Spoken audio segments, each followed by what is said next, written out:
So far we have been running deposition and impurity diffusion process. These processes were followed by etching process, and initially we learned how this etching will start. We have to coat the wafer with photoresist and then pattern it, and then through the opening of this photoresist we'll introduce the etchant that can actually remove these deposited or impurity materials from the surface and the bulk as well. And the first etching process we're going to learn is a very simple etching into the body of silicon. It's called the bulk micromachining. In order to understand the bulk micromachining, you have to understand the crystal structure of the silicon, because the etching will be directional. What kind of direction does the etching go through? Well, directional into the crystal orientation. Somehow the etchant, the etching chemicals, and the crystal orientation of the silicon will interact with each other and then ended up with the this directional etching process. Okay, let me just a little bit. Okay. All right, so this is the bulk micromachining process.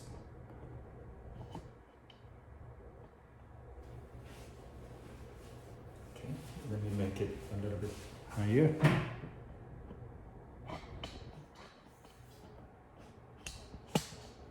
Okay.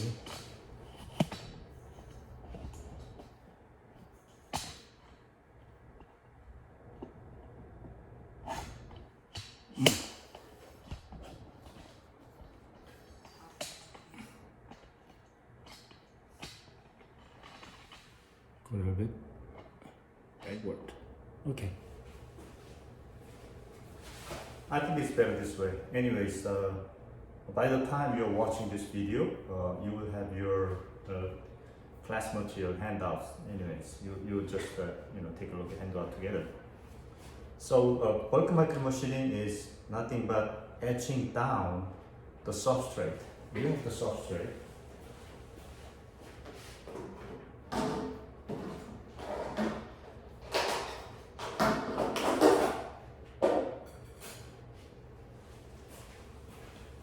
Like this, for example, and then etching will go through the substrate, okay? And sometimes, you'll etch the whole wafer through the substrate. And this is obviously subtractive process, And this etching will be aggressive. Unlike the etching right on the surface, like patterning of the electrode, patterning of impurity materials, this etching will actually go through the body of silicon, so it will be somewhere between 1 to 500 microns.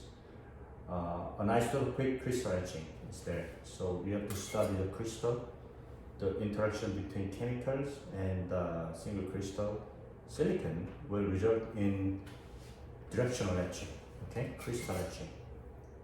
And sometimes you would like to force the etching direction regardless of use of the crystal or the chemicals.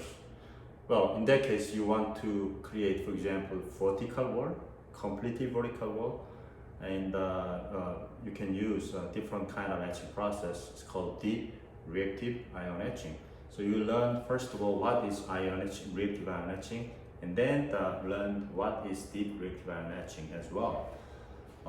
Etching, sometimes you want to create isotropic etching, which means that etching speed in all directions remains the same. And in many cases, people use wet etching in that case, and how you can create cocktail of chemical that can do this kind of isotropic etching, you're going to learn from now on. So the whole process will be the result of combination of all these things. Not only this, the deep bulk micromachining, but also machining on the surface. We call it surface micromachining, which you learn after this bulk micromachining lecture. We combine all of them together, and then create the useful devices like the sensors, the devices that you can use for your PhD thesis and different kind of goals. So why are we doing bulk micromachining? Well, a lot of sensors and actuators at the beginning of MEMS era were made by the bulk micromachining process, because it's a very easy process and create large mess from which we can take a lot of measurement. And so accelerometers, for example, use mass, right? And they use bulk micromachining. Micropumps, use the motion of the membrane, diaphragm, and they use bulk micromachining. Nozzles, you go through the wafer and create little, highly controllable orifice. In that case, you use the bulk micromachining as well. Well, as I said, you can combine with surface micromachining. Nowadays, in modern devices, you can create a lot of interesting devices.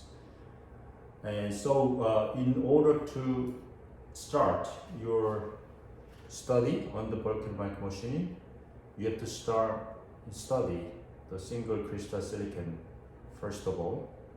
It's called crystal structure of silicon, and how this actually will go, especially the wafer with many different directions: 1, 0, 0 direction, 1, 1, 0 direction, 1, 1, 1 direction. What are those directions? What do they mean? We're gonna learn everything like this. Okay? So these are the examples of the outcome of bulk micromachining. Look, in the first example, we can find out the membranes, right? So right here, you have a membrane like this. So you can calculate this direction. It's crystal direction indeed, and then leave this thin membrane out, so that this membrane will deform as a consequence of the pressure applied from the back side or from the front side.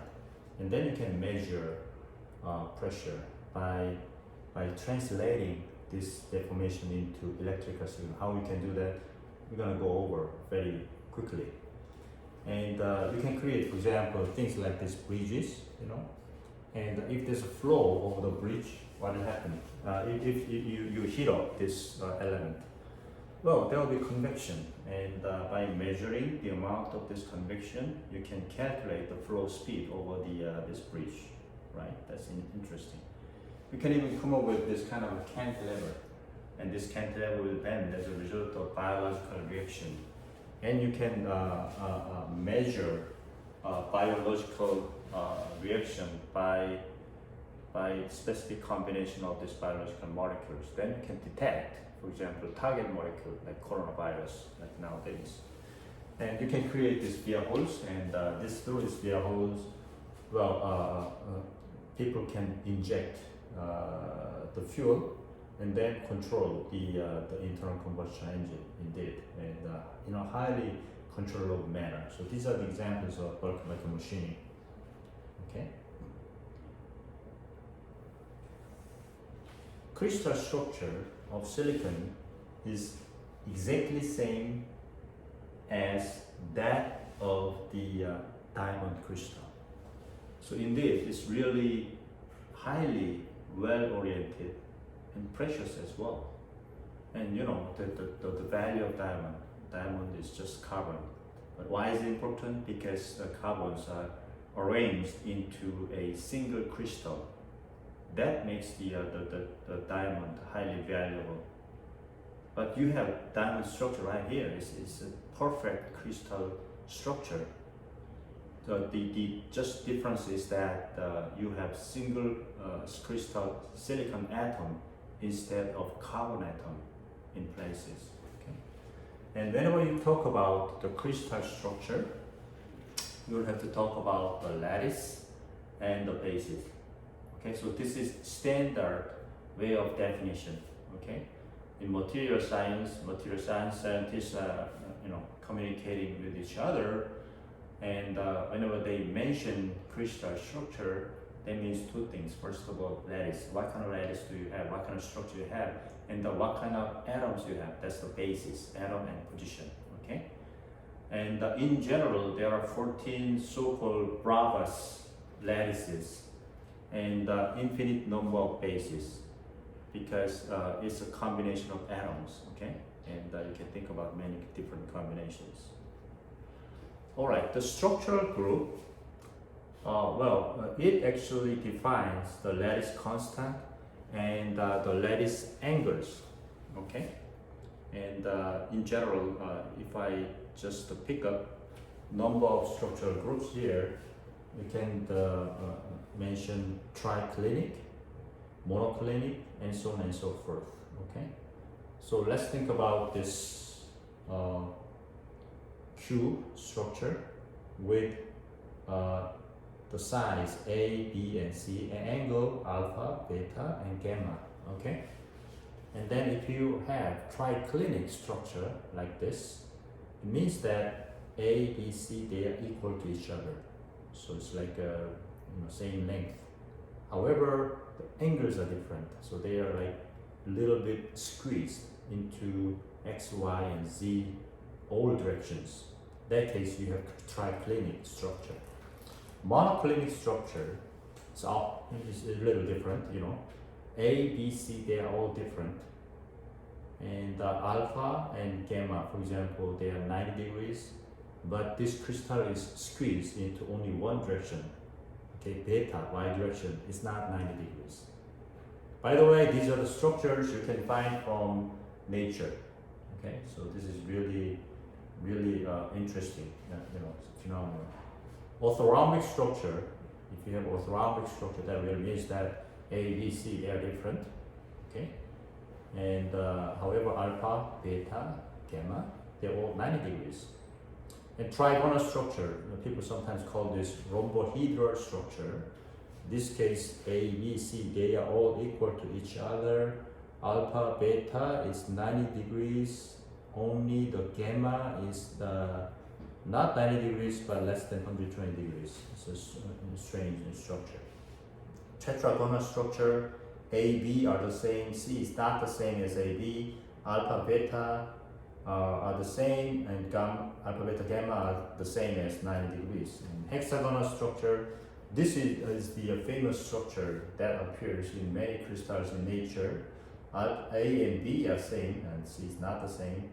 Alpha, beta is 90 degrees, but gamma is 120 degrees. So it's like a hexagonal, pillar, hexagonal pillar. It's a very interesting structure. Okay. And now we have the cubic structure. Cubic structure is indeed, in this case, diamond structure. And this silicon single crystal structure. In this case, A, B, C are the same. Cube, you have a cube. And alpha, beta, gamma are the same. So you just have a dice, okay? All three direction length and all three directional angles are the same, and form a nice cube. And in this case, depending upon where these atoms are arranged on, you can actually have substructures like face-centered cubic and body-centered cubic.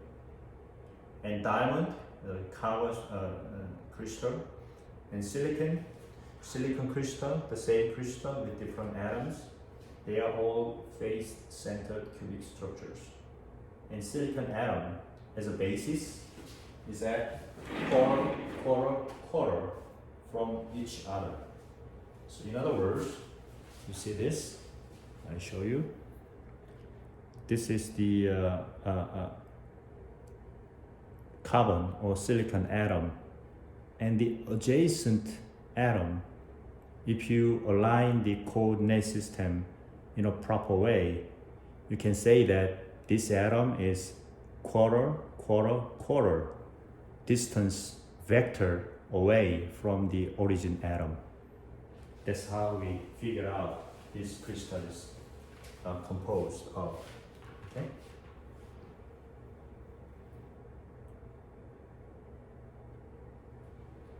So let's take a look at the position of atoms. What's going on?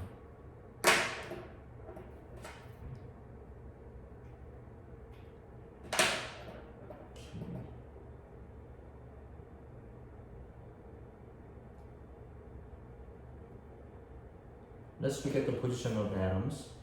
That really depends upon the coordinates in a unit cell. Okay, coordinate in a unit cell is normalized. Basically, the whole length is A, you just divide by A. So maximum distance will be 1. Okay, and the origin will be at 0 at any lattice point. So you can find at any lattice point from out of this trillions of atoms, more than trillions, trillions of atoms. You can find only one. That's gonna be the origin, okay? And 1, 0, 0 position. That's gonna be 1, 0, 0 right here. You can set this point as an origin, and we call this 0, 0, 0 without any bracket, without any parenthesis. This is the common internationally accepted rule of this crystallography. All right, and at one end you are here, right? This position is called 1, 0, 0. All right, 1, 0, 0.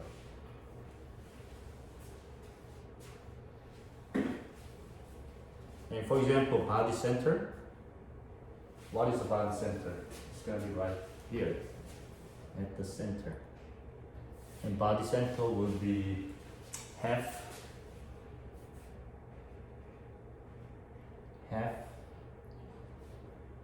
and half. Right? We can go half in X direction, half in Y direction, and then half in Z direction. Then you hit the body center. Alright? What about bottom face center? It's right here. So bottom face center will be half, but 0, right? So it will be half, 0. Sorry. Half, 0. What about the body diagonal? It's right here, right? At the end of this cube. So this whole direction, this whole vector will be considered 1, 1, 1. You don't need to use a bracket or parenthesis.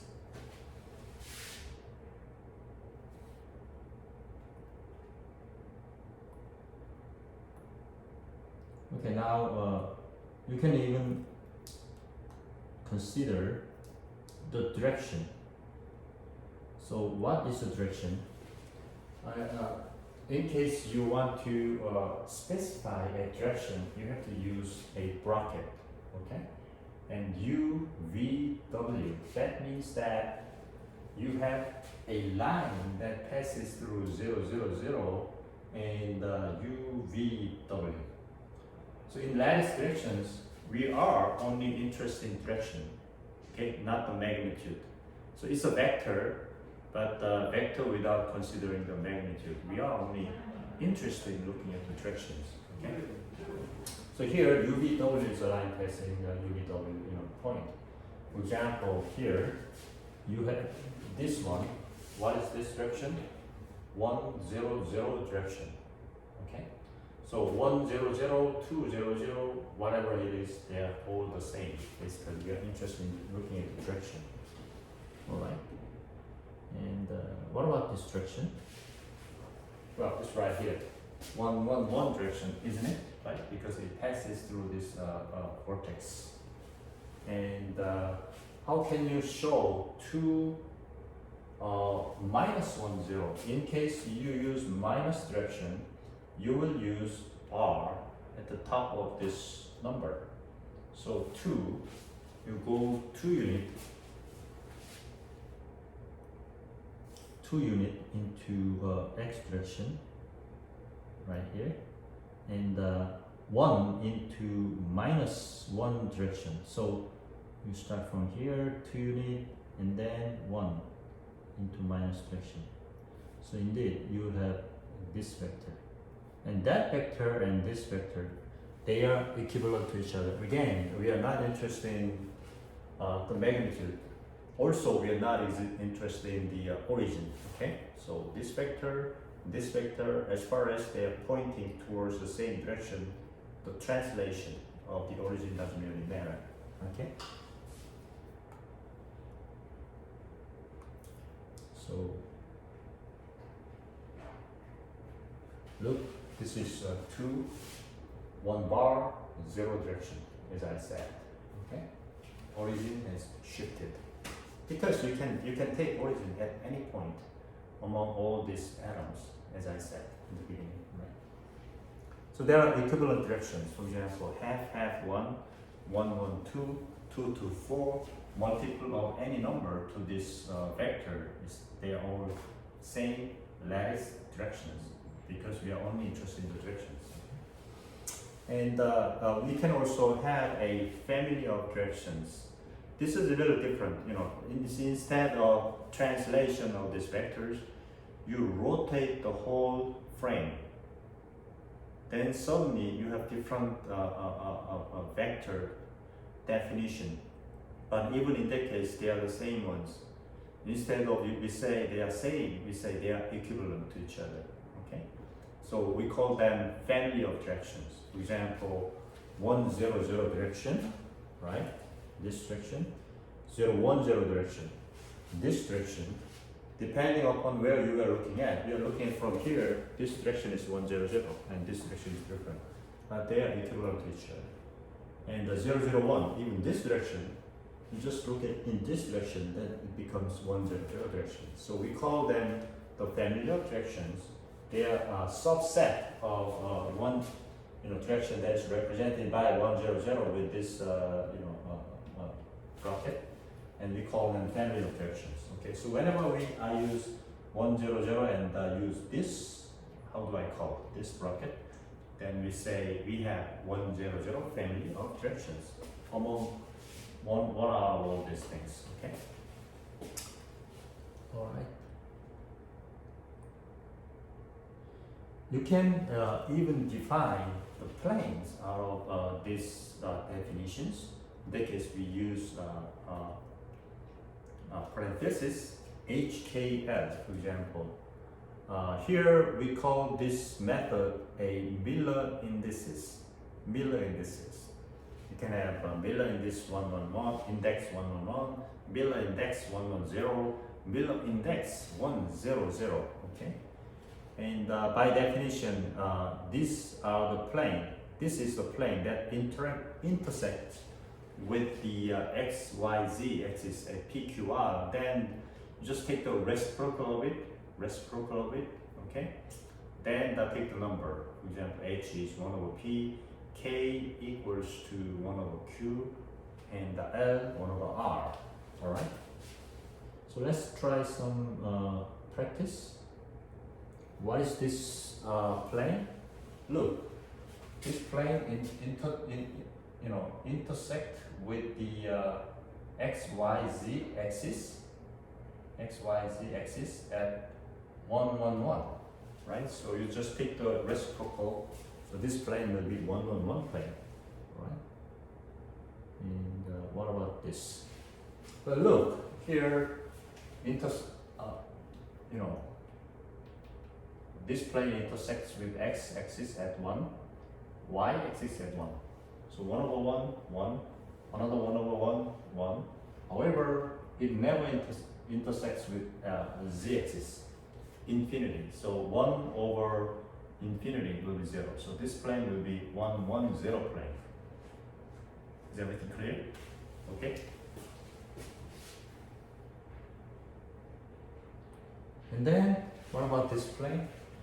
Look, intersection occurs at 1, but never with y and z axis. So this plane will be 1, 0, 0 plane. Simple and easy, right? And interesting too.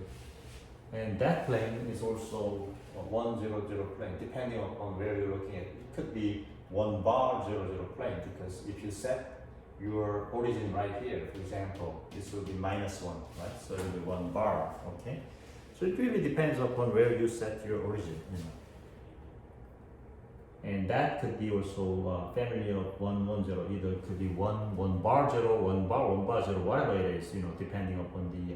This could be 1 bar 0, 1 bar, 1 bar, 1 bar, things like that. So these are called, and also you can define more packed planes. For example, here, well, we define this one as the 110 plane, 110, 100 plane, 100, 100. What will be the plane in between? And just to show that this plane is in between the original equally spaced plane, look, what is the intersection? It's right here. It's gonna be 2, so it'll be half, right? Half, 1/2. Take the reciprocal, it'll be 2. So this plane will be 2, 0, 0 plane. Okay, so you have an origin, and you are at the end of this cube. Then whatever that appears at the cube will be 1, 0, 0 plane. However, you want to tell your colleagues that you are talking about some other plane in between these two coordinate systems. For example, right here at the center. Then you say that, well, we are talking about 2, 0, 0 plane. Well, 1/3 of it, 3, 0, 0 plane. Quarter of it, 4, 0, 0 plane. That means these planes are more close to the origin. Okay? So that way you can show, more packed planes like that. That really makes sense indeed. And this plane, of course, in between 1, 0, 0 family planes, it'll be 2, 0, 0 plane, because this place where this intersection occurs is going to be half, right? And we can collect all these planes together. Well, 1, 0, 0 or 0, 1, 0, they are all equivalent to each other. As I said, depending upon how you orient your origin and the coordinate system, and we just collect them together, and we say they are a family of planes. Okay. So now we define the coordinate, how you can express the coordinate system, how we can express the direction, how we can express the planes. Okay, these are the tools we can use for the calculation of distance and orientation and the angles. These are very useful tools indeed. You will find them out. For example, the spacing between planes. You got one plane and the other space from each other, and you have a lattice size, lattice constant, for example, A. Then the spacing between these planes could be A over square root h squared, k squared, l squared. In case HKL is the Miller index of that plane. So HKL plane, in between these planes, you can calculate the physical distance with this formula. This could be part of your homework, how you can calculate. Well, there could be high school method. You just build the whole geometry and calculate the details. There could be a Curry's method. You can define the vector like this. So HKL is a plane, for example. Then bracket HKL is a vector normal to the plane. That's important. And then you can calculate all these things easily. Okay, we'll skip it. And you can also count the number of atoms in a unit cell. Unit cell means basically you have a cells like this, single crystal, okay? And we call this unit cell. The distance between this atom and this atom is called lattice constant, okay? And within this lattice constant, we would like to know how many atoms are there actually. Okay, so let me see. You have a unit cell like this cube, okay? Let me bring the cube.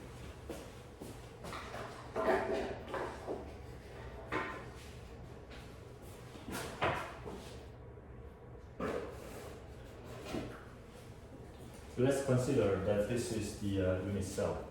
And at the cube, this atom is shared by 1, 2, 3, 4, 5, 6, 7, 8.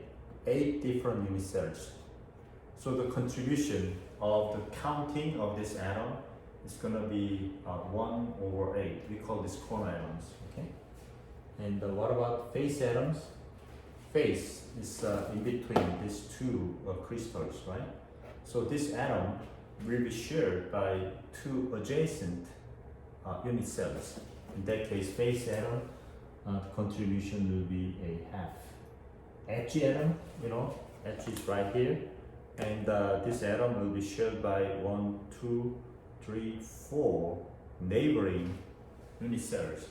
So the contribution will be 1/4. Body atom, obviously 1, because it's inside the body of this crystal. So why are we doing this? Because we want to understand the density of atoms in a specific plane. Why do you want to understand the density of atoms? Because it will affect the chemical interaction, because it really means the concentration of the reactive elements in specific plane, in specific direction, and in specific point. Okay, that will affect the chemistry of the whole thing. That's very interesting.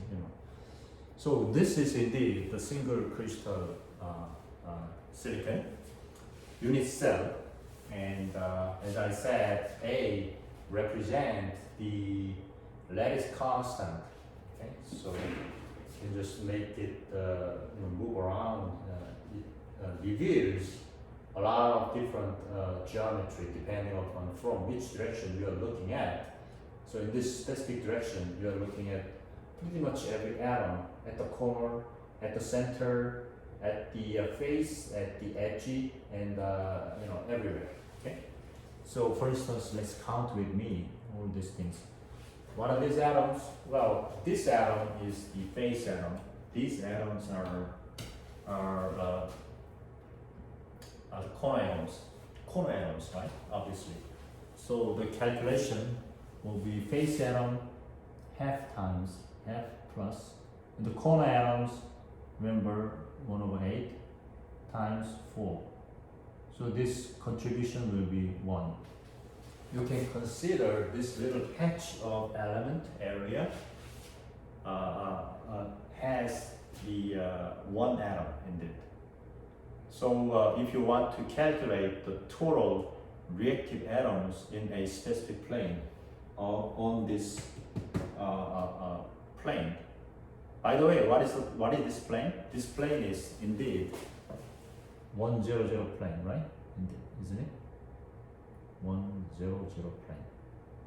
So the density of atom in 100 plane per little patch of unit cell will be 1. And if you have such an area, for example, 1 centimeter by 1 centimeter, how many atoms do you have? Well, you just multiply the total area, right? Divided by this unit area, right? And just multiply by 1, because the atomic contribution will be 1. So in 100 area, for example, there are, 1 billion atoms exposed to the surface in, I did calculate it, for example, 1 centimeter square. You can easily tell that, and because of that, reaction will occur in this direction, reaction will occur in that direction. You can tell them as well. That's very interesting phenomenon you can find out from all these things. What is this plane, by the way? This plane is a little packed plane. I have a hard time finding out this plane, but anyways, how can you calculate the number of atoms?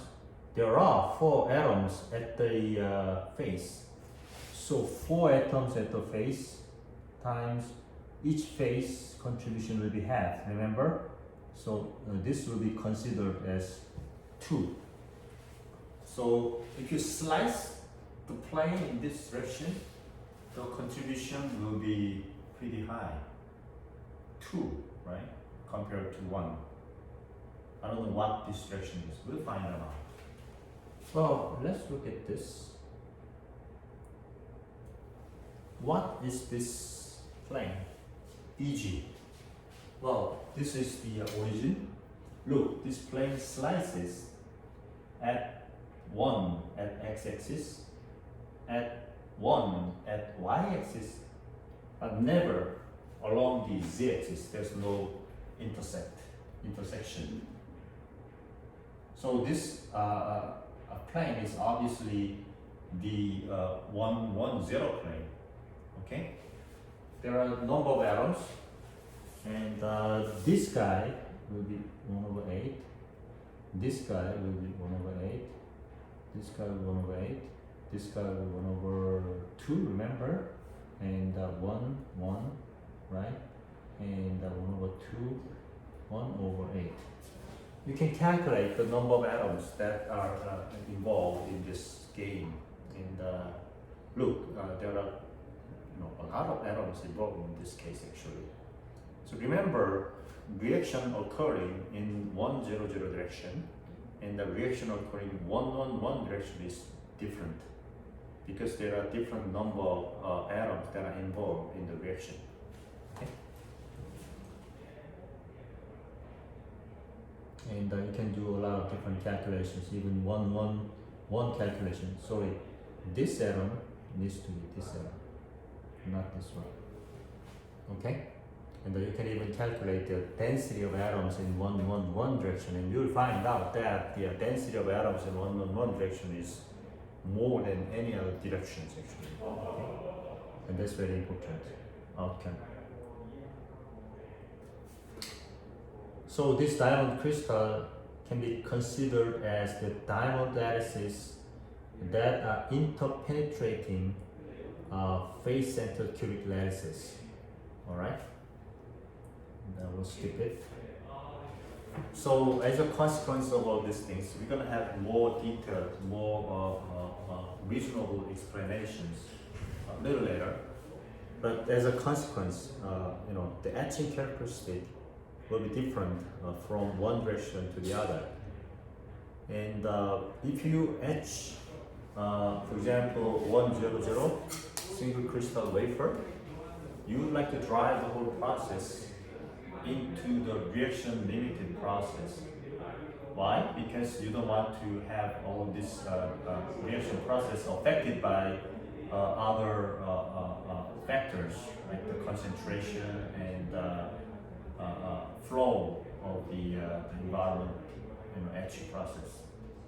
So rather than that, you would like to control the whole process with single concentration, so a single variable like the temperature. Okay, that's why you're gonna have this reaction limited etching process. And the etchant you would like to use will be potassium hydroxide in this case. This potassium hydroxide has very special characteristic that reacts with this crystal in a specific way to create this diamond crystal etching process. Okay, so this potassium hydroxide is a really important chemical that are involved in this crystal etching process.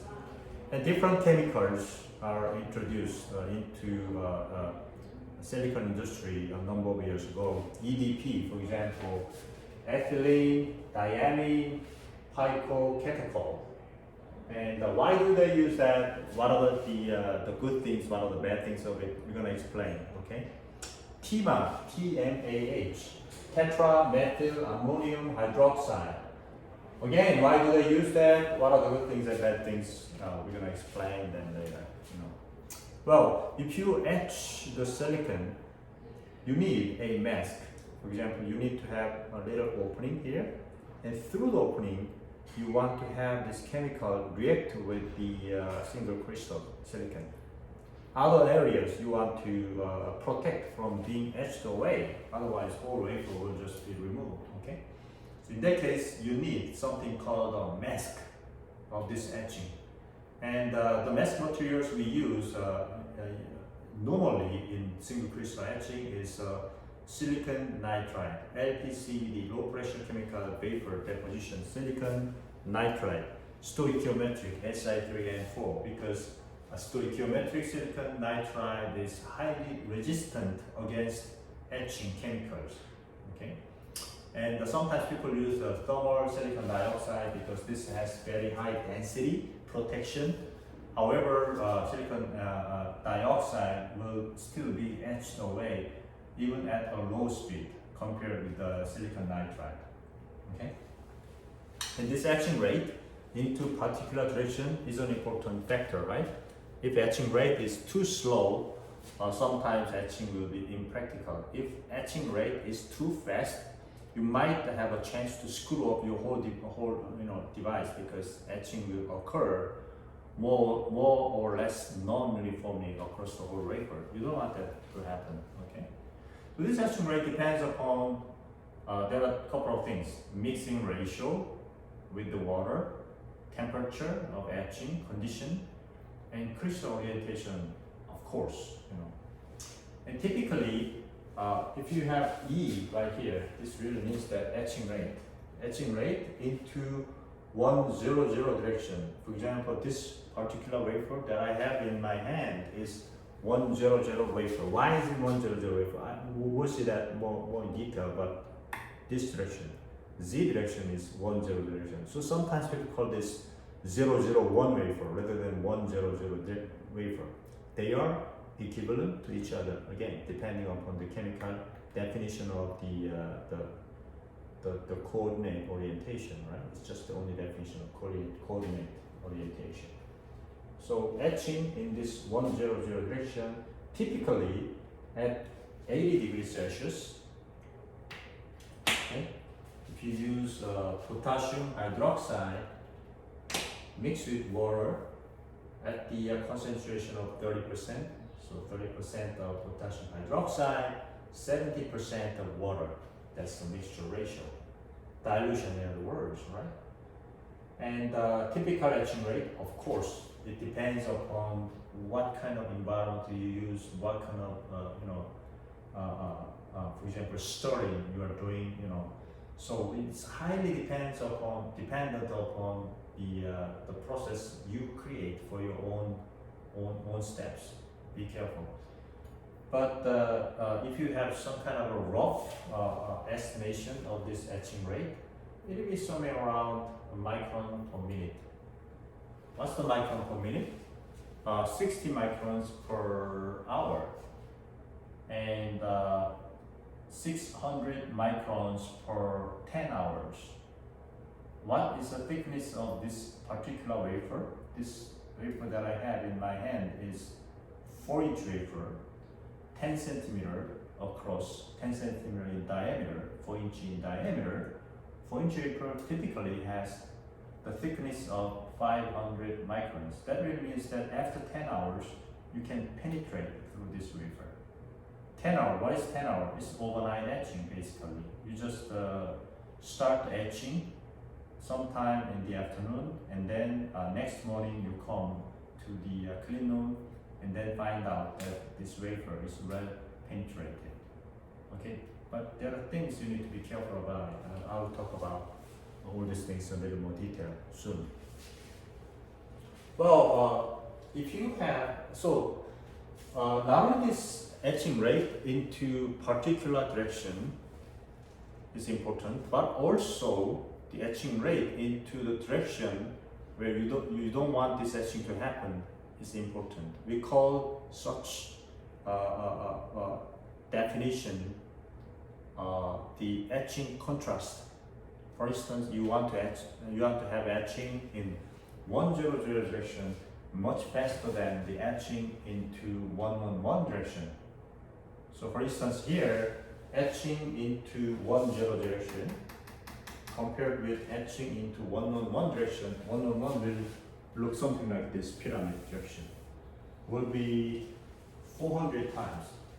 So etching in 111 direction is 400 times slower than etching in 100 direction. Essentially, etching into 111 direction is considered zero, etching speed. In case you use potassium hydroxide. However, you use EDP, the situation is a little worse. The etching contrast is not so good. In other words, etching into 111 direction occurs in a substantial speed. Still, it's 35 times. You have some kind of contrast. Even in that case, why do you want to use EDP? You'll see the reason pretty soon. Okay. And you can create your own recipes with a reference to these recipes. For example, potassium hydroxide 44 grams water and isopropanol 100 milliliters, temperature 85 degrees. Etching rate will be 1.4 microns per minute. Again, this is just a reference. This number will change, as you create your own recipe. Etching ratio, so the contrast will be 400, and you can use mask. Silicon nitride, the etching rate is negligible, while silicon dioxide, the highest quality silicon dioxide will be under a substantial etching speed, 1.4 nanometers per minute. So compare this with this. It's 1,000 times. It's okay. It looks okay, but it's not really okay because the etching you want to go through is like hundreds of microns. The thickness of this film is hundreds of nanometers. Then you can their removal rate is actually the relative removal rate is actually equivalent to each other. By the time you go through your wafer, your whole thin film will be gone. So you have a good chance of actually eating away the other parts. That really means that you want to have a thicker film or use different combination of films. And potassium hydroxide, water 50 grams and water 100 grams. Temperature a little low, 50 degrees Celsius. Etching rate will be 1 microns per minute. And again, the contrast is pretty big. Okay, you can use similar kind of film combinations. You reduce the potassium hydroxide a little bit, 10 grams, and the water 100 milligrams. In temperature 65 degrees Celsius, well, etching rate will become slower. Okay, and at the same time, etching rate of your masking film will become slow as well. Okay, so there are many different combinations, but you need to test your own recipe. Okay, depending upon something called the primary flat direction and the shape, and the secondary flat shape and direction, people actually show different types of wafer. So this particular wafer is actually this case. That really means that this is P-type and 110 wafer. 111 wafer P-type. Actually, the reality is different.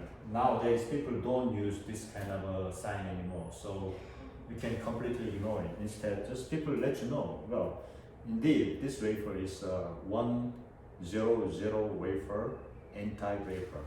No, it has nothing to do with this definition. Okay, so just ignore all these things.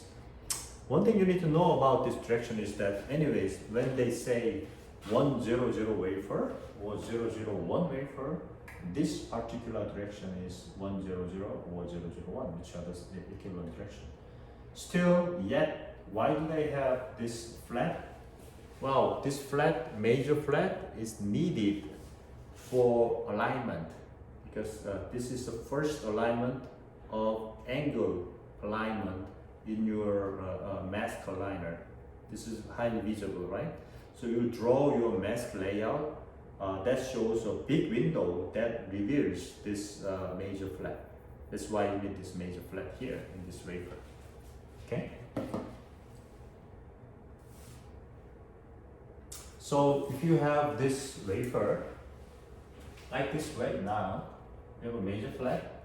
I don't have a minor flat here, but let's consider that you have a minor flat there. And you can align the coordinate system at the surface of this wafer, right here. Okay? And if you align this coordinate system right here, you'll have the z-axis apparently pointing towards the top of the wafer, and the x direction and y direction, they are 45 angles from this major and minor flats. Okay, that's how this appears. So if you look at from the top, this will be x-axis, this is y-axis, this is major flat, this will be minor flat. Okay, and the x direction will be 100 direction, obviously. Y will be 101 direction. And what I just drew here is the combination of 111 planes. Why 111 planes? You guys just have seen in the previous slide that the etching speed in 111 plane can be considered 0 compared with etching speed in 100 direction. So it is indeed the etching stop plane. And of course, this plane exists everywhere, not only like this, but everywhere. But any first 111 plane that's being hit by this etching will be an etching stop plane. That's what I'm saying. Otherwise, if you have, even though 111 plane, but other planes that are revealed, etching will go through other planes and then etch away. Okay, so any first 111 plane that is blocked by etching mask will be the etching stop plane.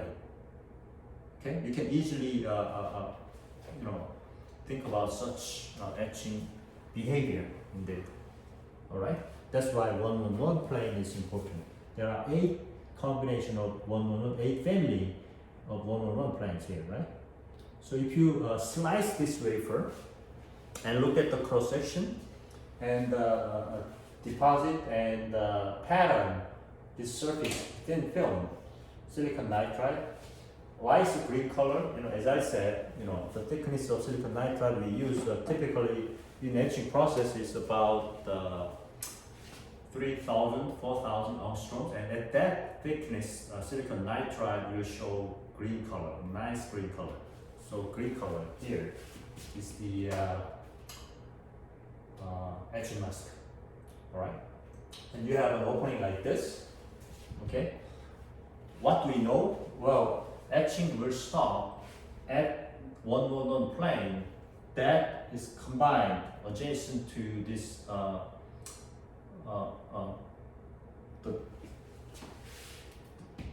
the mask material. Okay? Mask material 111 plane etching stops. Okay, otherwise other area etching will be gone.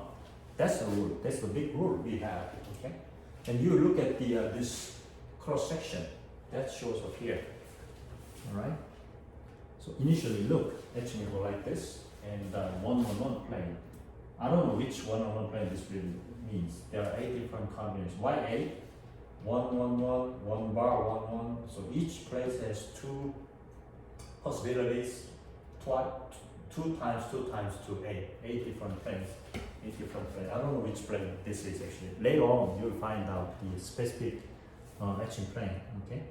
So this etching will go like this. Eventually meet when this 111 plane meet together. There's no more place to be etched. Actually, in theory, of course, right? So etching will stop like this. Okay, you have nice so-called pyramid shape. Okay, and for example, at the tip of this pyramid, you have a little pit where you just have a single atom showing up. Theoretically, but indeed in practice, you can have really nice, sharp, ideally sharp corner, as a result of this etching indeed. And this etching angle, if you calculate, it will be 54.7 degrees. Why is it 54.7 degrees? How you can calculate it? We're gonna go through that process very soon. And if you have your wafer thickness right here, what will happen? Well, before these 2 planes meet each other, you will hit the other side of the wafer, and the wafer will be totally penetrated. This is consequence. You're looking at from the top, you see nice pyramid shape, not only from left and right, axis, but top and bottom, directions, and they meet together before they hit each other. So you have a little nice opening. This is highly controllable. If you know the thickness of your wafer in advance, and if you can precisely define this area, you can precisely control the size of this nozzle. You see, in the US, there was a car called, I don't know what's the kind of name, the Ford Taurus.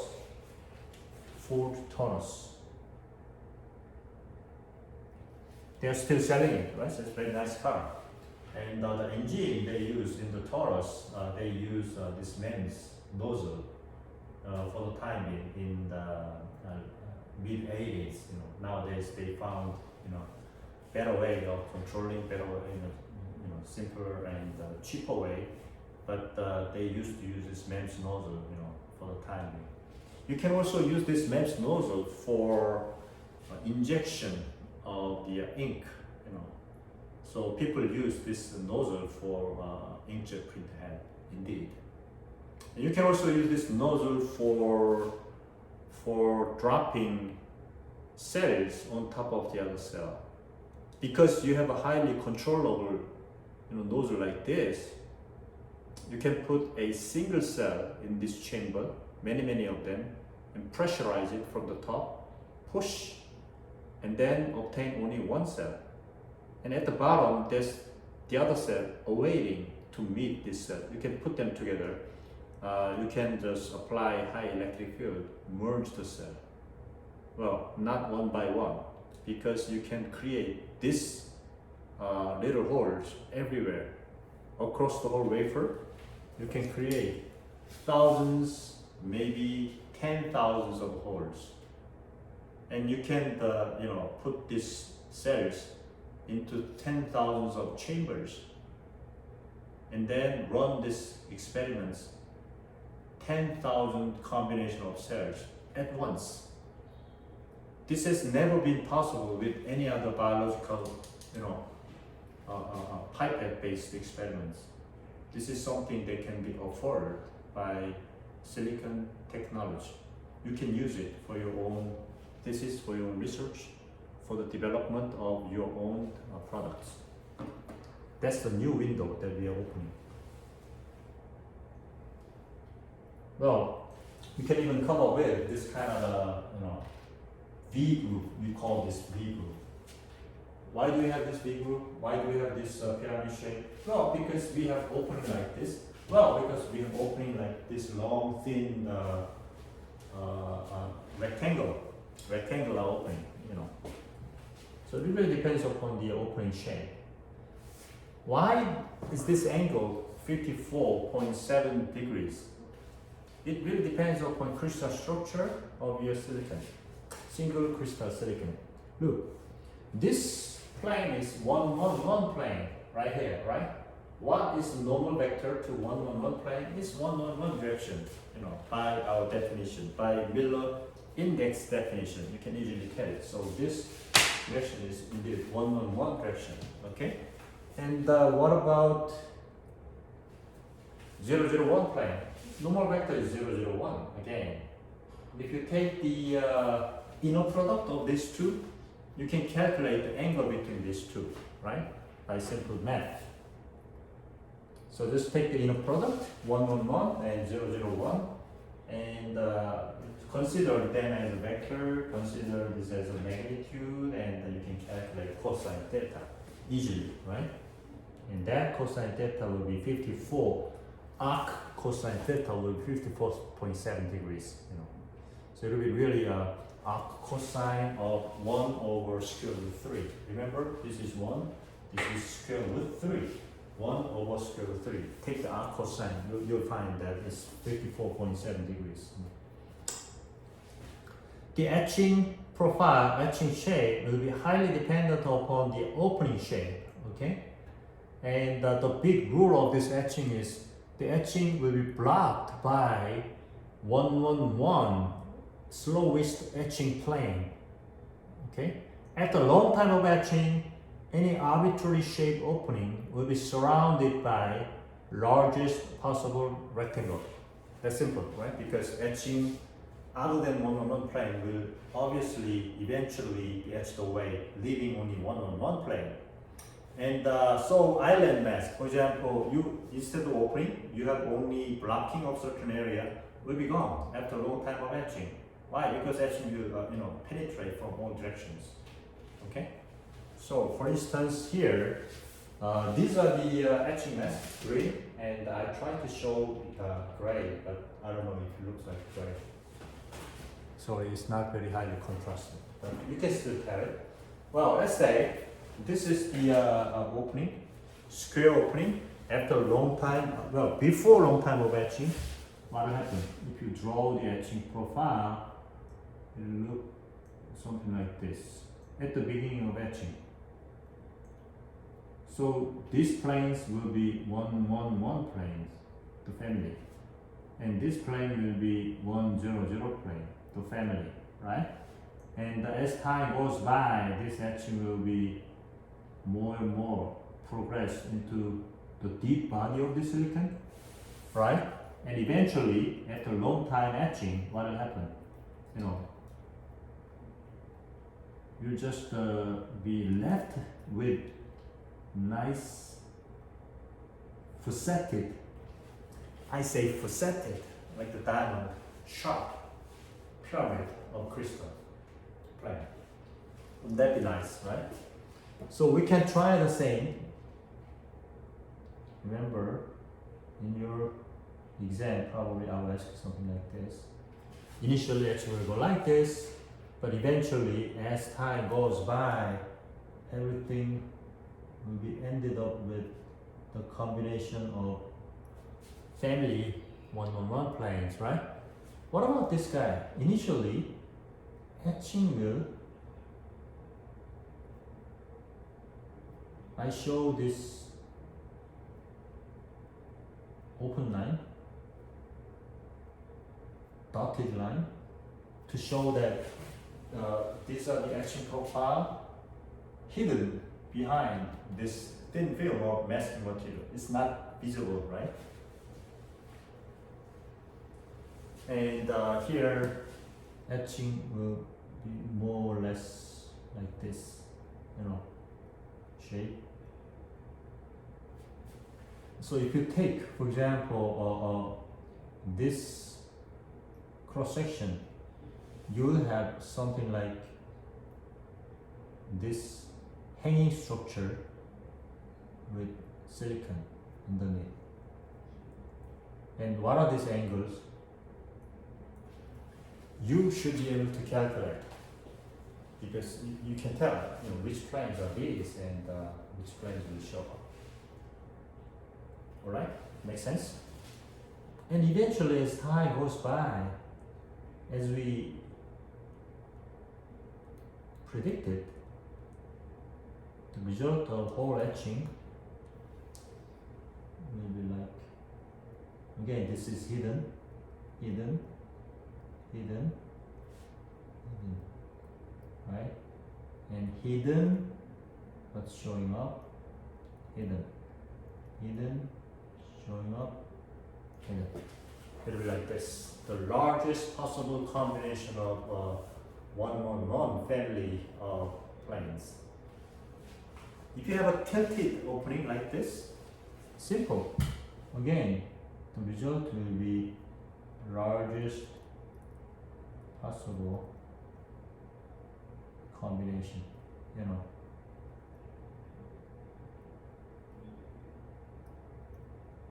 You know what I'm saying? I don't know if it's visible. Yeah, it's visible. The arbitrary pattern, obviously, you're gonna have something like this.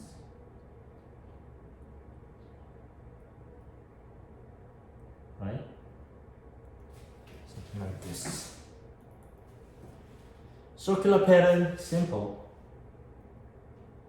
So circular pattern is the way of actually creating ideal square pyramid. I say ideal square pyramid because it's circle. You know, you're gonna be ended with equal length on each side.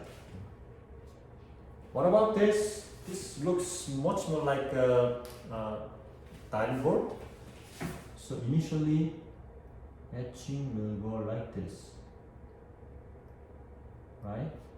And here, well, somehow the etching is not very clear.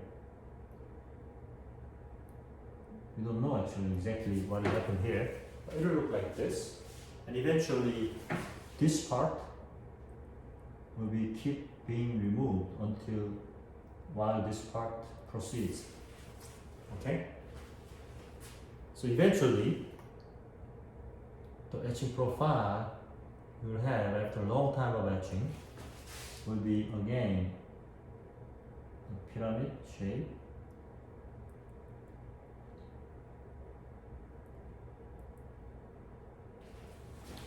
You know what I'm saying, right? Like this. If you take a look at the cross section, you're gonna have a single beam like a diving board, and silicon nitride at each end, right? Each end. And then going down like this diamond. What's important is that you will be able to have this nice diving board. Nice diving board. What do we do with this? Well, we coat the surface with reacting chemicals, like the single-strand DNA with certain sequence, and introduce the target molecule, like the other single-strand DNA, that's complementary to this DNA. When they bind to each other, they will create the surface stress because of molecular, molecules on the surface will be in higher concentration when they meet together. Mechanically, that's simple, right? But you can predict how much stress they can obtain. Stress mismatch over the surface. You have a binding sites and then target molecules. For example, antigen antibody of a virus, coronavirus, they will create the surface stress and then make this beam bend. Whenever this beam bends, you can use optical, electrical, mechanical way of detecting this bending. Even though this bending is like nanometer range, it's simple to detect.